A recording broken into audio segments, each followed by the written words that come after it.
پاکستان کے حکمران ٹرک کی بتی کے پیچھے لگانے کے ماہر ہیں۔ کچھ مہینے پہلے ہمیں بتایا گیا کہ پاکستان کا جو مستقبل ہے وہ جیو اکنامکس کے ساتھ منسلک ہے۔ کوئی بڑی بھاری بات نہیں ہے، وہ یہ ہے کہ اگر آپ کی معیشت ٹھیک ہو اور اگر آپ کا جغرافیہ معیشت کے ساتھ ملا کر اگر آپ کمبینیشن بنا کے چلیں تو آپ کی چاندی ہو سکتی ہے۔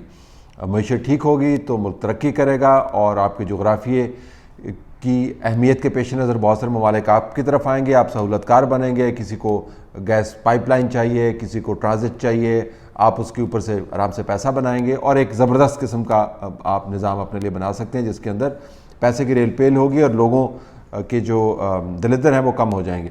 یہ ٹرک کی بتی تھی ایک بہت بڑی۔ اب جیو اکنامکس کے اندر دو عناصر ہیں، ایک اکنامکس یعنی معیشت اور ایک جیو یعنی آپ کی جیوگرافی۔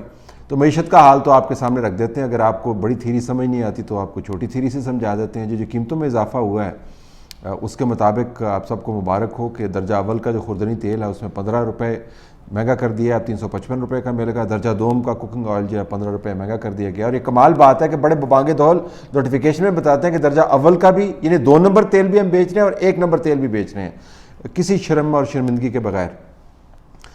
درجہ دوم کا جو گھی ہے وہ 18 روپے کا ہم نے کر دیا جی، آپ کو مبارک ہو۔ صرف جس سے آپ کپڑے شپڑے دھوتے ہیں اور پرانے کپڑوں کو ذرا نیا کر کے آپ کوئی شادی کے فنکشن میں، کسی منگنی کے فنکشن میں یا ویسے دفتر جاتے ہیں اس کو بھی مہنگا کر دیا ہے۔ کپڑے دھونے کا صابن جو اگر صرف استعمال نہیں کرتے اس کو بھی مہنگا کر دیا ہے۔ شو پالش جسے آپ اپنے پرانے جوتے جو ہیں ان کو چمکانے کی کوشش کرتے تھے تاکہ آپ کا بھرم قائم رہے، اب اس کو بھی مہنگا کر دیا گیا جی۔ نیل جس سے آپ کپڑوں کے اندر نیل ڈال کے ذرا اس کو کڑکی لگاتے ہوتے تھے اور کہ وہ اچھے کپڑے لگیں، کیونکہ آپ کے پاس 2 ہی شلوار قمیض ہیں اور نیل لگاتے ہیں تو وہ پرانے شلوار قمیض جب استری ہوتے ہیں ذرا اچھے لگتے ہیں، اب وہ بھی مہنگا کر دیا ہے۔ جو پھیکے آپ کے پکوان ہیں ویسے ہی گوشت کم ہے، مرچیں کم ہیں تو آپ پکوان کے مسالے ڈالتے ہوتے تھے، اس سے کوئی تھوڑا سا ذائقہ آ جاتا تھا اور آپ کو لگتا تھا کہ آپ بڑی نیوٹریشن لے لیں، وہ بھی مہنگے کر دیے۔ کپڑے دھونے کا صابن جو ہے اس کو بھی مہنگا کر دیا ہے۔ جو ٹوائلٹ کلینر ہے جس کے ذریعے آپ گندے مندے باتھ روم جو ہے وہ جلدی سے صاف کرتے تھے اس کو بھی مہنگا کر دیا ہے۔ نہانے کا صابن جو ہے ویسے تو بڑی ہائیجین کی بات کرتے ہیں، اس کو بھی مہنگا کر دیا اور 60 گرام کی جو ٹکی ہے اس کو 15 روپے مہنگا کر دیا ہے۔ ہینڈ واش جس کے ذریعے ہم ہر وقت کہتے ہیں جی SOPs کریں، ہاتھ دھوئیں، یہ کووڈ وغیرہ، اس کو بھی مہنگا کر دیا ہے۔ اچار کی بوتلیں بھی مہنگی کر دی ہیں اور ساتھ ساتھ یوٹیلیٹی سٹورز کے اوپر یہ نرخ میں آپ کو بتا رہا ہوں جو مارکیٹ کے اندر طوفان آئے گا اس کی وجہ سے وہ علیحدہ ہے۔ آپ کو اس بات کی بھی مبارک ہو، یہ جیو اکنامکس والے جو ہمیں تھیریاں دیتے ہوتے تھے کہ معیشت بڑی زبردست ہے کہ 12 روپے سے زائد کا بڑا اضافہ ہے جی پیٹرولیم مصنوعات میں۔ آپ نے سن لیا، آپ میں سے جو پیٹرول ڈلوانے کے لیے گئے ہوں گے اپنے سر کے اوپر ہاتھ ہی مار رہے ہوں گے۔ 12 روپے 44 پیسے فی لیٹر اضافہ کیا گیا جی، اور ڈیزل کی قیمت میں 12 روپے 44% ہے، پیٹرول کی قیمت میں 10 روپے 49% ہے اور مٹی کا تیل جو ہے 10 روپے 95 پیسے مہنگا کیا گیا۔ لائٹ ڈیزل 8 روپے 84 پیسے مہنگا کیا گیا۔ قیمت میں اضافے کے بعد اب 1 لیٹر پیٹرول جو ہے 137 روپے 79 پیسے کا ہو گیا اور 1 لیٹر مٹی کا تیل جو ہے وہ 110 روپے 26 پیسے کا ہو گیا۔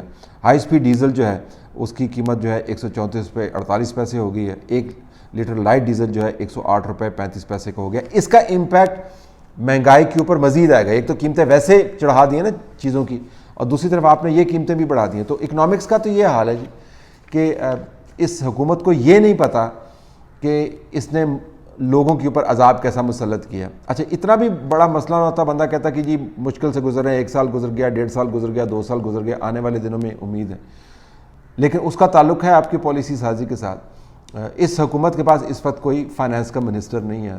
شوکت ترین صاحب کو ان کو بڑے ببانگے دہل لائے تھے دعووں کے ساتھ، اور جب اسمبلی کے فلور پر کھڑے ہو کے بتاتے تھے میں شوکت ترین پورا نام لے کے ولد فلانا، ایک تو مجھے سمجھ نہیں آتی کہ یہ اپنے آباء و اجداد کے نام اتنے فخر کے ساتھ لے کر کیا ثابت کرنا چاہتے ہیں۔ اب وہ شوکت ترین صاحب جو ہے واشنگٹن کے اندر بیٹھ کے پریس کانفرنس کرتے ہیں اور پتہ نہیں کیا کیا باتیں کرتے ہیں جی کہ ہم نے ملک کے اندر کیا اصلاحات کر دیں، IMF کے ساتھ نیگوشیشنز کر رہے ہیں، ان کے پاس عہدہ ہی کوئی نہیں۔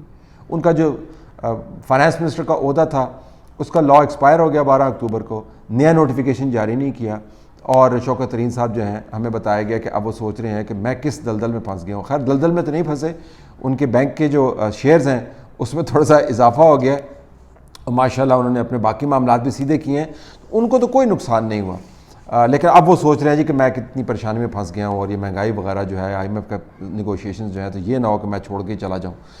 تو اگر وہ چھوڑ کے چلے جاتے ہیں, کوئی اور بندہ آ جاتا ہے, تو یہ آدھی درجن تو آپ نے فائنانس منسٹر جو ہیں وہ 3 سال کے اندر آپ نے بکتا دیے. یہ ہے آپ کی اکنامکس. پاکستان کے اوپر اس وقت تاریخ کے سب سے زیادہ قرضے ہیں. پاکستان کے اندر اس وقت تاریخ کی بدترین مہنگائی ہے. پاکستان نے دنیا کا کوئی ملک ایسا نہیں چھوڑا جس سے انہوں نے قرضے نہیں لیے ہوں, اور مکمل طور پر ڈیپینڈنٹ ہے یا IMF کے اوپر یا چائنیز لونز کے اوپر. یہ ہم نے معیشت کی حالت کر دی ہے, اور گروتھ جو ہے پتہ نہیں کس قسم کے نمبرز آپ کے سامنے یہ رکھتے ہیں, اور وہ دنیا کے وہ مالیاتی ادارے جو ویسے پاکستان کو تنقید کا نشانہ بناتے ہیں, اگر کبھی کبھار کوئی ایک اچھا جائزہ پیش کر دیں تو بتاتے ہیں جی ہماری اچیومنٹ ہے. بہرحال ابھی بھی وہ کہہ رہے ہیں کہ 4% کے اوپر اکانومی گرو کرے گی.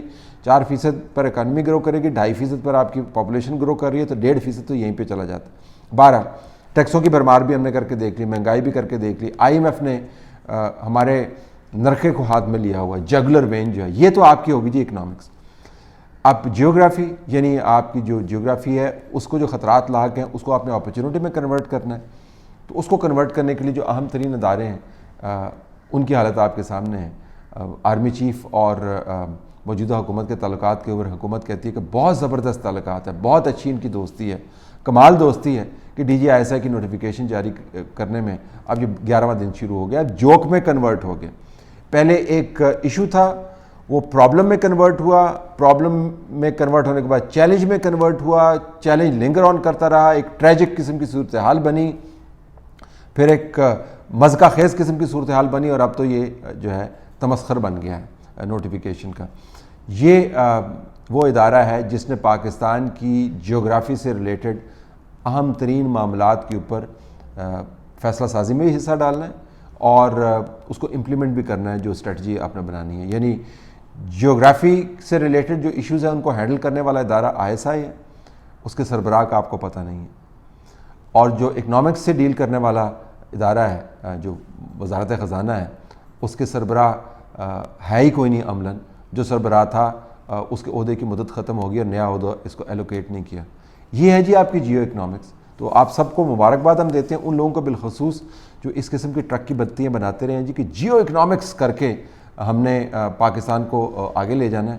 اب نہ اکنامکس سیدھی ہے اور نہ آپ کی جیوگرافی کے معاملات سیدھے ہیں, اور عوام جو ہے ہر طرف بلبلاتے پھر رہے ہیں, کیونکہ آنے والے دنوں میں پاکستان کے اندر رہنا مشکل ہو جائے گا, سانس لینا مشکل ہو جائے گا, اتنی مہنگائی ہونی ہے. اور جو انتظامی طریقے سے آپ مہنگائی کو کنٹرول کرنے کی کوشش کر رہے ہیں وہ آپ کے ہاتھ میں نہیں ہے. لیکن جو فیصلے ہاتھ میں ہیں, یعنی شوکت ترین کو سینیٹر بنوانا تھا وہ نہیں بنوایا, اور نوٹیفیکیشن وقت پہ جاری کرنا تھا وہ نہیں کیا. یعنی جو چیزیں ہاتھ میں ہیں ان کا بھی کباڑا نکال دیا, اور جو چیزیں ہاتھ میں نہیں ہیں ان کی تو پھر آپ نہ ہی پوچھیں. اس کا اندازہ آپ کو ہوگا جب آپ اگلے مہینے سے بل دینا شروع کریں گے, اور جب آپ کی تنخواہ اتنی ہی رہے گی اور جو خرچے ہیں وہ اس سے 100 گنا زیادہ بڑھ جائیں گے, تو پھر آپ یاد کریں گے جیو اکنامکس والوں کو.